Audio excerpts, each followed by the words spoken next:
Welcome back to the Noob Selling Options channel. Today we have an incredibly exciting explainer lined up for you. We are literally lifting the hood on a massive $148,000 high beta portfolio that just went through a really comprehensive AI analysis. And let me tell you, the results were absolutely fascinating.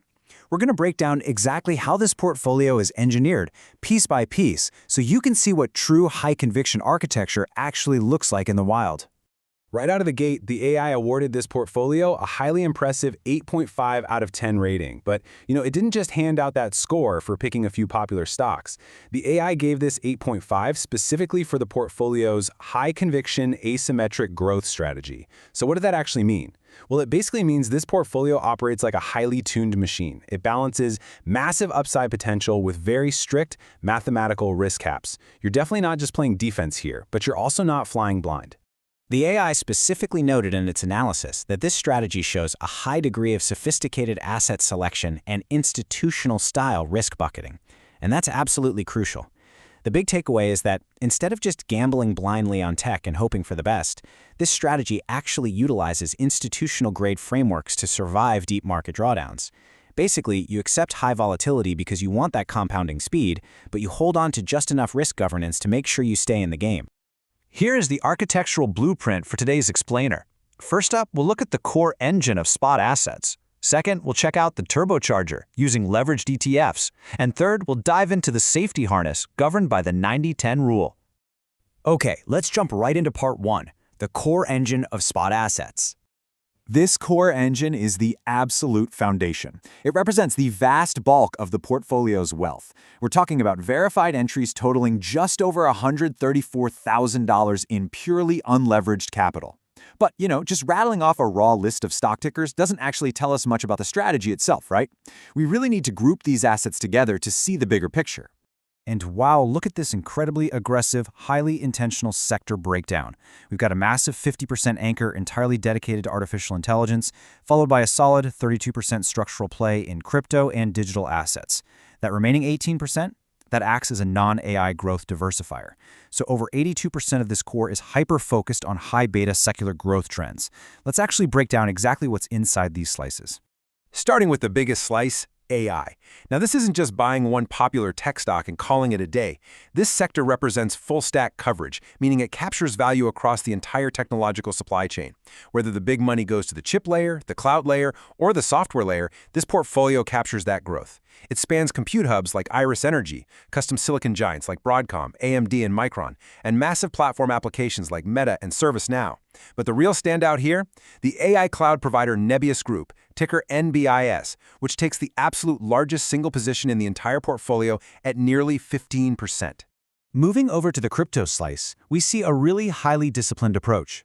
This strategy strictly, and I mean strictly, avoids low liquidity altcoins. Instead, it strongly favors a multi-layered structural strategy. You've got your spot store of value assets through ETFs for Bitcoin, Ethereum, and Solana. But perhaps more importantly, stablecoin infrastructure like Circle, ticker CRCL, and Bitcoin mining hardware actually make up over half the crypto bucket. You're gaining all that incredible exposure to blockchain monetization while maintaining strict institutional liquidity. To round out the core engine, that final 18% provides some truly essential non-AI diversification. This brings in exposure entirely outside of pure semiconductors and crypto. We have SPCX for aerospace and frontier space tech, SOFI Technologies capturing digital consumer banking flows, and Celsius Holdings for high-growth retail consumption. It's a smart move that grounds the whole portfolio with some real physical and consumer realities. All right, let's move on to Section 2, the turbocharger, where we bring in the leveraged ETFs. Now we deploy leverage, but as a very specific satellite special situation. We have exactly $14,015 allocated strictly to 2x daily reset leveraged ETFs. Keep in mind, this is not your main engine. This is designed to act as a turbocharger bolted right on top to maximize short to medium-term momentum.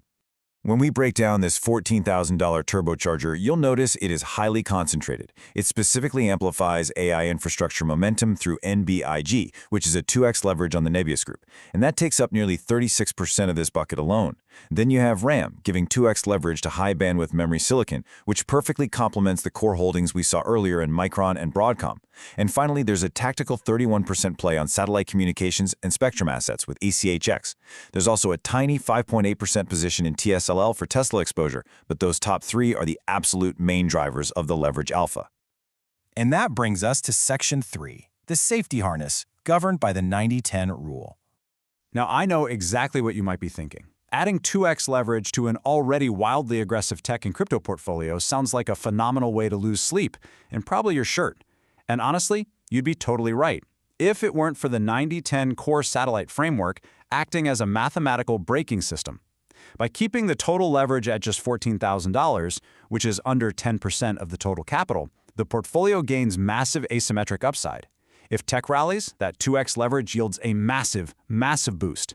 But if a black swan crash hits and those leveraged assets literally drop to zero, your maximum loss is strictly capped at under 10%. Your core wealth survives intact. So the really crucial point here, and this is something so many retail investors just get completely wrong, is avoiding volatility drag. Volatility drag, or beta slippage, is basically the erosion of a leveraged fund's value over time during choppy, sideways markets. It happens because of how those daily resets compound against you. But by limiting the leverage to roughly 9.5%, this 90-10 rule completely prevents that volatility drag from eating your life savings. Your unleveraged 90% core is totally immune to that daily reset decay, allowing it to compound cleanly over the years. However, transparency is absolutely key here, and this aggressive architecture definitely has its vulnerabilities. The AI analysis smartly flagged a very high cross-asset correlation. Look, because you're holding AI, SaaS, and crypto, a macro liquidity squeeze or a sudden interest rate hike is going to cause almost all these sectors to drop together. Plus, there's a very heavy single stock concentration. Between the core and the leveraged satellite, the portfolio is deeply, deeply reliant on the successful execution of the NBIS group. Tracking their data center power delivery and capital expenditures is going to be a completely non-negotiable requirement for this investor.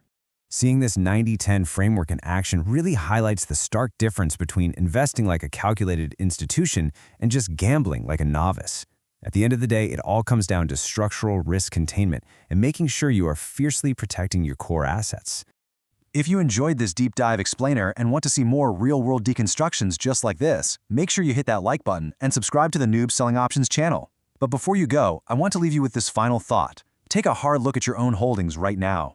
Are you utilizing strict mathematical risk caps, or are you accidentally over-leveraging your life savings without even realizing it? Think about it.